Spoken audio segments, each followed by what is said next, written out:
Welcome back. आज हमारा focus है योर मनी में कंप्लीट फाइनेंशियल प्लानिंग पर और आपके सवालों के जवाब दे रहे हैं हमारे खास मेहमान सुमित वैद। ब्रेक के पहले हम बात कर रहे थे दीपक से। दीपक का सवाल इनके टर्म प्लान को लेकर था। जानना चाह रहे थे कि दो प्लान में कौन सा आप रिकमेंड करेंगे। दीपक जी, जैसा कि आपने बोला, बिरला का प्लान आपके एज ब्रैकेट में थोड़ा सा कम आ रहा है। मैं आपको ये बताना चाहूँगा, आपकी चॉइस अच्छी है, but ICICI prudential life insurance ने मेरे हिसाब से अभी थोड़े दिन पहले अपना एक ऑनलाइन वर्जन टर्म प्लान का निकाला है। And Swati, correct me, I ensure, I protect, that's true, I protect. I think वो इंडस्ट्री का one of the cheapest term plan है। आप उसके साथ कंपेयर कर लीजिए बिरला को। हो सकता है कि बिरला तब भी सस्ता निकले बिकॉज ऑलमोस्ट सेम प्राइस में, बट इन दोनों का कंपैरिजन के ऊपर आप अपना डिसीजन ले सकते हैं। ऑलराइट दीपक, टर्म प्लान के बाद अगला सवाल क्या है आपका? अगला क्वेश्चन मेरा मेडिकल इंश्योरेंस से है जी। मैंने अपनी मेडिकल इंश्योरेंस ले रखी है स्टार का हेल्थ ऑप्टिमा 3 लाख रुपीज का फैमिली फ्लोटर है। दूसरा मेरे ऑफिस ने मेरे को दे रखा 4 लाख रुपीज का फैमिली फ्लोटर। अच्छा।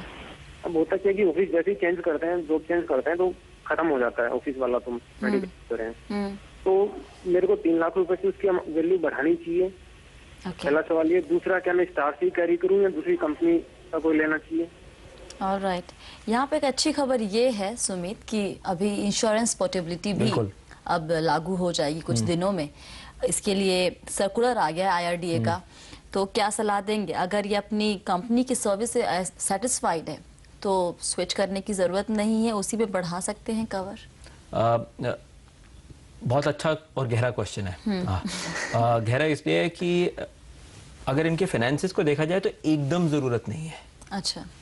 बट कॉन्शियस हैं तो इनको ये बोलेंगे हम कि दीपक जी, इस थॉट को रखिए, अगले साल वापस इसको रिव्यू कीजिए, बिकॉज अभी आप कवर्ड हैं 3 लाख प्लस अपनी 4 लाख कंपनी की तरफ से एडिक्वेट है। दूसरा, आपको एक छोटा सा एडवाइस दूंगा जो मैं अमूमन काफी लोगों को देता हूं अपने क्लाइंट्स को, कि इंस्टेड ऑफ फैमिली फ्लोटर अगर आप कोशिश करके इंडिविजुअल मेंबर के नाम पे मेडिकल इंश्योरेंस ले तो लॉन्ग टर्म में ज़्यादा अच्छा पड़ता है वो, बिकॉज उससे आपका जो रिस्क हिस्ट्री है एक फर्म के साथ लंबी बनती है, क्लेम सेटलमेंट में आसानी होती है, और एक आप over a period of time cost effectiveness ज़्यादा बनती है। सो वो आप देख सकते हैं, बट एज ऑफ नाउ अभी ये कंटिन्यू रखिए। ऑलराइट, हमारे पास वक्त बहुत ही कम है दीपक। इनका जो आखिरी सवाल था, उनके गोल्स को देखते हुए इनकी म्यूचुअल फंड का निवेश जिन्होंने अभी तक शुरू नहीं किया है, इनफैक्ट क्या लगता है क्विकली अगर आप बता सके कहाँ कहाँ कितना कितना निवेश इनके गोल को पूरा कर पाएगा? इन्होंने अपनी डॉटर्स लड़की की एजुकेशन के लिए कॉस्ट स्पेसिफाई की है 25 लाख। अगर हम 6% की इन्फ्लेशन लेते हैं इसको, 25 साल के बाद इसकी अप्रॉक्सीमेट कॉस्ट हो जाएगी 80 लाख रुपए। इन्फ्लेशन से हमेशा एक चीज महंगी होती है। मंथली एसआईपी आपको चाहिए इसके लिए 9,800। इसको आप 80% इक्विटी 20% डेट में डालिए। लार्ज कैप और मिड कैप फंड्स के अंदर डिवाइड कर सकते हैं। डीएसपी, ब्लैक रॉक, बिरला सन लाइफ, एचडीएफसी के फंड्स हैं, इनके अंदर आप अपना डेट और इक्विटी के अंदर ऑप्शन ले सकते हैं। डॉटर्स मैरिज के लिए इन्होंने 1 करोड़ का गोल मांगा है।